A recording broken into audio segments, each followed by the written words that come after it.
모든 걸 복잡하게 만들 필요 없어요. 단순하고 소박하게 살아가는 게 가장 건강하고 마음이 평안해지는 길입니다. 복잡함 버리면 인생이 달라집니다. 단순하고 소박하게 사는 법. 왜 이렇게 사는 게 이렇게 힘들까요? 많은 분들이 은퇴를 앞두거나 이미 은퇴한 뒤에 이런 한숨을 내쉬곤 합니다. 젊을 땐 바쁘게 일하고 가족 부양하고 더 좋은 집, 더 큰 차를 꿈꾸며 달려왔는데 막상 나이 들어 돌아보면 마음이 복잡합니다. 돈이 많아도 불안하고 시간이 생겨도 허전합니다.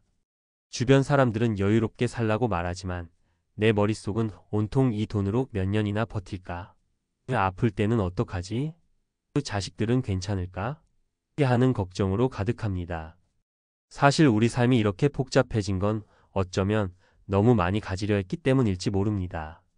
더 벌어야 하고 더 가져야 하고 남보다 뒤처지면 안 된다는 강박이 우리를 지배해 왔습니다. 하지만 은퇴 이후엔 달라져야 하지 않을까요? 이제는 내려놓고 단순하고 소박하게 사는 법을 배워야 할 때입니다. 왜냐하면 단순함은 건강을 지켜주고 소박함은 마음을 평안하게 해주니까요. 사실 이건 거창한 철학이 아니라 아주 실용적인 생존 전략이기도 합니다. 첫 번째 사례를 소개할게요. 서울에서 35년을 직장 생활한 63세의 박씨 부부 이야기입니다. 이 부부는 은퇴 전까지 부부싸움의 주제가 늘 돈이었습니다. 당신은 왜 이렇게 쓰냐, 이것도 못해주냐 하며 상처를 주고받았죠. 은퇴 후에도 걱정은 끝이 없었습니다. 집 대출, 자녀 지원, 노후 자금 계획으로 밤마다 계산기를 두드렸죠. 결국 이 부부는 큰 결정을 내립니다. 수도권 외곽의 작은 전원주택으로 이사해 소비를 절반으로 줄였어요. TV도 작게, 차도 경차로 바꿨습니다. 처음엔 불편했지만 오히려 더 많은 시간을 함께 산책하며 대화하고 직접 밭일을 하며 먹을거리를 키웠습니다. 놀라운 건 건강검진 결과가 좋아졌다는 거예요. 혈압과 혈당이 내려가고 우울증 약도 끊었습니다. 부부 관계도 훨씬 부드러워졌습니다. 돈을 덜 쓰니 다투지도 않더라는 거죠.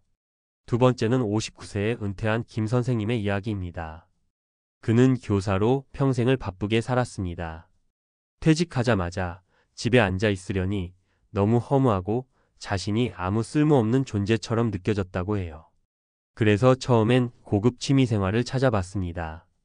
골프, 여행, 와인 모임 하지만 갈수록 돈이 부담스러웠고 취미마저 스트레스로 변했습니다.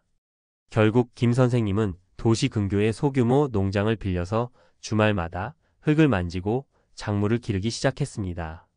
돈은 거의 안 들었지만 기쁨이 컸어요. 손수수확한 채소를 이웃과 나누고 소박한 식탁을 차리면서 삶의 가치를 다시 찾았습니다. 돈을 쓰지 않아도 이런 행복이 있구나 하고 깨달았다고 합니다. 무엇보다 몸이 건강해지고 마음의 번잡함이 사라졌다고요. 세 번째는 67세의 이 할머니 이야기입니다. 남편과 사별한 뒤 10년간 아파트에서 혼자 살면서 외로움과 불안에 시달렸습니다. 용돈을 아끼려고 냉장고도 비워가며 생활했지만 오히려 허전하고 쓸쓸했대요. 그러다 동네 노인정 프로그램에서 단순 살림법을 배웠습니다. 냉장고를 줄이고 반찬은 2가지면 족하다. 일상적인 설거지나 청소도 운동 삼아 하라는 소박한 지혜였죠.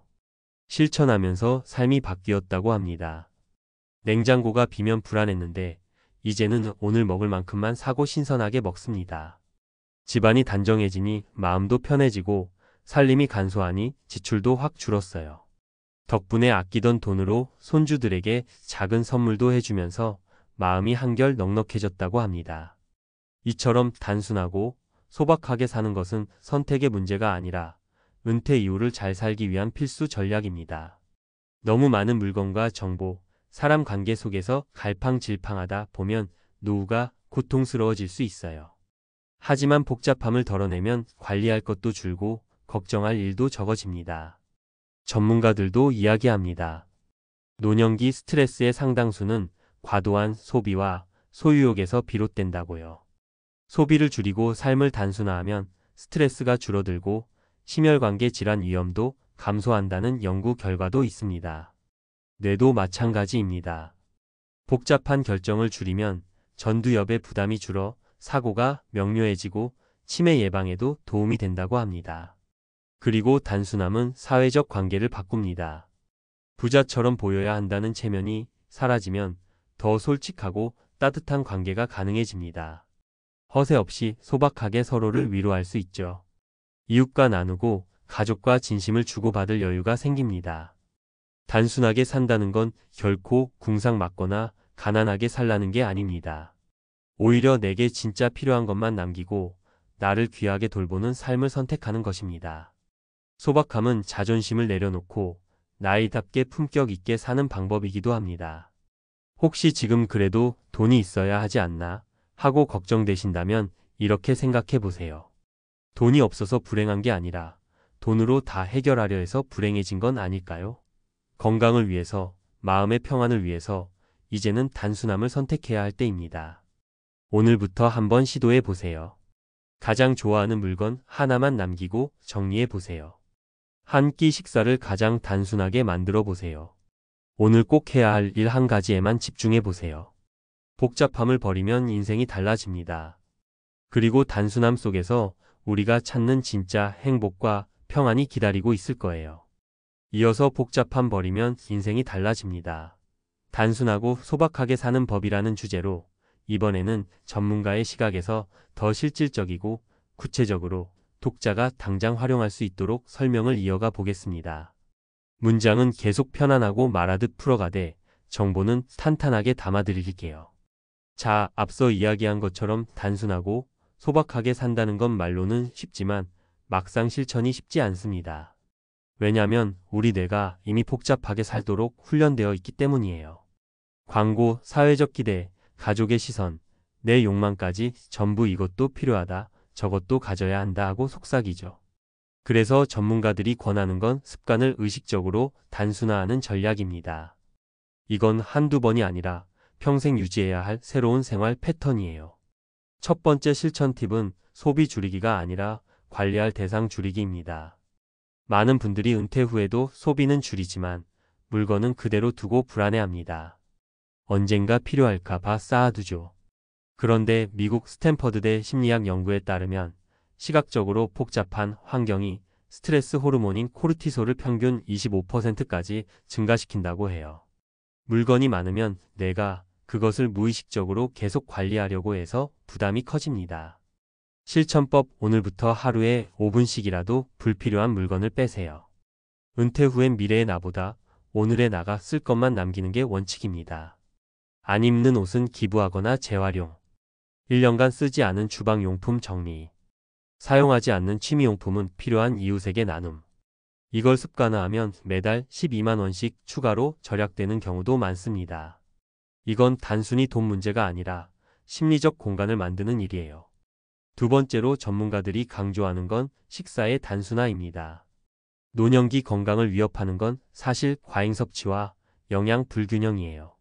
한국영양학회 자료를 보면 65세 이상 인구의 약 30%가 단백질 부족을 겪는 반면 당류나 나트륨 섭취는 권장량보다 높다고 합니다. 팀 몇 끼니 반찬을 줄이고 재료를 신선하게. 국, 밥 두 가지 반찬이면 충분합니다. 육류보다 생선, 두부, 계란 등 흡수 잘 되는 단백질 위주로. 가공식품, 통조림, 배달음식 횟수 줄이기. 이렇게 하면 식비가 줄어드는 건 물론이고 혈압 혈당 관리도 좋아집니다. 실제로 이런 식단으로 바꾼 노년층 대상 연구에서 3개월간 평균 수축기 혈압이 710mmHg 감소했다는 보고가 있어요. 세 번째는 관계의 단순화예요. 많은 분들이 은퇴 후 외로울까봐 혹은 체면 때문에 원치 않는 모임이나 경조사에도 억지로 나갑니다. 문제는 비용도 부담이고 에너지가 고갈된다는 거죠. 서울 노인복지센터 조사에 따르면 60세 이상 노인 중 의무감 때문에 참석하는 모임이 부담된다는 응답이 52%였습니다. 실천 팁? 마음 맞는 소수의 친구와 깊은 대화 나누기. 얕은 인맥은 유지보다 정리. 지역 커뮤니티, 봉사활동처럼 가치 중심의 만남으로 전환. 이건 돈 문제를 넘어서 정서적 건강을 지키는 핵심입니다. 너무 많은 관계는 오히려 외로움을 심화시킵니다. 네 번째는 시간 관리의 단순화입니다. 은퇴하고 시간이 많아진 게 좋으면서도 괴로운 분들이 많습니다. 오늘 뭐 하지? 라는 막막함이 불안을 낳아요. 서울대 노년학 연구에서 보면 은퇴 후 가장 큰 스트레스 요인이 목표 상실이라는 결과가 있어요. 전문가들은 매일 하루 한 가지만 목표로 삼으라고 권합니다. 실천 팁? 오늘 할 일 한 가지만 정하고 끝내기. 집안 정리, 산책, 시장 보기, 친구와 차 마시기. 달력이나 메모에 적어두고 완수하면 체크. 이 단순한 계획이 자존감을 유지하는데 아주 효과적이에요. 마지막으로 소득과 지출 계획의 단순화도 중요합니다. 은퇴 후엔 돈 걱정이 가장 큰 스트레스죠. 문제는 계획이 복잡할수록 불안이 커진다는 겁니다. 전문가가 권하는 건 예산 항목 줄이기예요. 고정 지출 주거 공과금, 필수 생활비 식비 건강관리, 여유 자금치 및 경조사. 이 세 항목만 명확히 관리하면 됩니다. 굳이 20가지 예산 카테고리를 만들 필요 없어요. 월 150만원 지출 계획이라면 고정 지출 60만원, 필수 생활비 70만원, 여유 자금 20만원. 이렇게 큰 틀을 단순화하면 돈의 흐름이 한눈에 보입니다. 실제 상담 사례에서도 이렇게 항목을 단순화했더니 평균 1020%의 지출 절감 효과가 나타났어요. 주의사항도 말씀드릴게요. 너무 극단적으로 줄이면 절약이 아니라 결핍이 됩니다. 필요한 건강검진, 영양소, 사회적 관계는 유지해야 합니다. 단순화는 남과 비교하지 않는 것이 핵심입니다. 내 생활에 맞게 내 마음이 편안하도록 조절해야 해요. 정리하자면 은퇴 후 단순하고 소박하게 사는 건 선택이 아니라 생존 전략입니다. 물건을 줄여 관리 부담 줄이기, 식사를 단순화해 건강 지키기, 관계를 선택해 외로움 해소하기, 시간을 단순화해 삶의 의미 찾기, 예산을 단순화해 돈 걱정 줄이기. 이 5가지를 차근차근 시도해 보세요. 단순함이 주는 평안함이 분명히 느껴질 거예요. 결국 노후는 더 가지는 사람이 잘 사는 게 아니라 덜 복잡하게 사는 사람이 더 행복하게 사는 시기입니다. 복잡함을 버리면 진짜 인생이 달라집니다. 이 말 꼭 마음에 담아 두셨으면 좋겠습니다.